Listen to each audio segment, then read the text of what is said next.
RMC, l'immanquable grande gueule.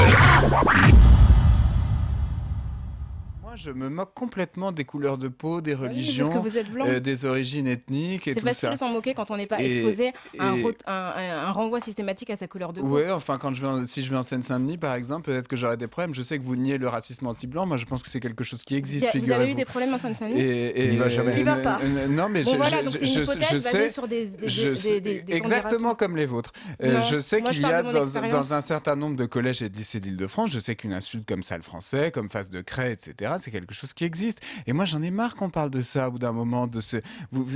Pourquoi en permanence renvoyer les gens à ce à quoi ils ne peuvent rien? C'est-à-dire que quand vous êtes noir, blanc, juif, d'origine française ou étrangère, vous n'y pouvez rien. Pourquoi sans cesse remettre les gens là-dedans? Pourquoi les bloquer là-dedans? Il y a un moment, ça devient...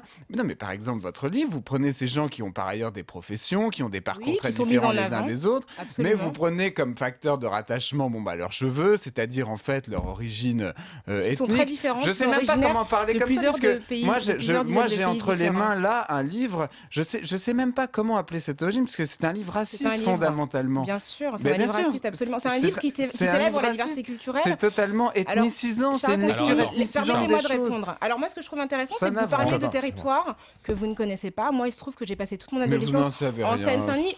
Apparemment, vos collègues considèrent que vous n'allez pas en Seine-Saint-Denis. Mes collègues, ils passent pas ma vie avec moi. Moi, je déteste ce petit jeu médiatique. Oui, donc vous êtes un grand expert de la Seine-Saint-Denis. Tu vas en Seine-Saint-Denis, tu vas pas, j'en ai marre de ça. C'est toi qui en as parlé. Mon père est prof de français à Pantin, j'ai des témoignages, ça va. Je déteste ce genre de petits jeux et typiquement ça met de l'eau au moulin. Moi, je suis très étonnée par votre agressivité en fait. J'ai l'impression que vous faites des sous-entendus idiots, je suis désolé. Alors déjà, je ne vous permets pas de me parler de cette manière-là, d'accord? Donc on va rester dans un cadre poli. Non, mais vous faites des sous-entendus. Vous ne parlez pas d'idiotie pour qualifier mes propos, d'accord? Donc je suis ici de manière tout à fait amicale et conviviale et je n'apprécie pas le ton que vous adoptez pour me parler. Je ne comprends pas pourquoi ce livre déclenche chez vous autant d'agressivité. C'est un livre que j'ai fait pour célébrer la diversité avec des gens qui sont absolument souriants, des portraits de gens qui sont divers. Plutôt positive attitude d'ailleurs. Absolument, la photographe Brigitte Sombier a fait des photos que je trouve formidables.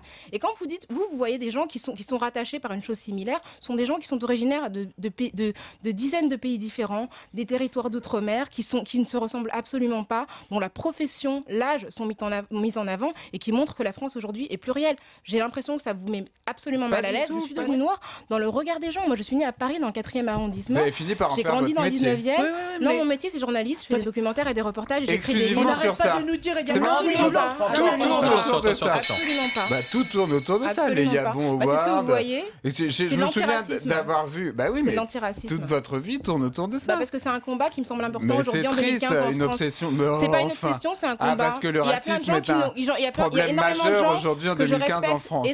Il y a énormément de gens que je respecte énormément qui ont consacré leur vie à la lutte contre les inégalités. Mais vous n'êtes pas Martin Luther King, je suis désolé de vous décevoir. Je vois pas le rapport entre moi et Martin Luther King. Vous en êtes pas là. Mais non, parce que on a l'impression que vous êtes dans un combat qui est complètement anachronique. Comme si vous étiez dans un combat fondamental, important, vraiment le premier sujet aujourd'hui en France. Le premier sujet aujourd'hui en France. Non, vous faites des reportages payés par des chaînes financées par l'État sur l'égalité et les gens sont très contents de payer pour ça. Moi, je suis désolé, je pense qu'aujourd'hui, franchement, en France, il faut qu'on dépasse ces combats-là, que ce sont des combats d'arrière-garde qui n'ont plus lieu d'être. C'est tellement facile à dire quand on est assis avec son petit costume. Ce sont des armes politiques. Et qu'on ne subit pas justement mais ces vous inégalités. n'en savez rien, vous ne connaissez rien. RMC, l'immanquable grande gueule.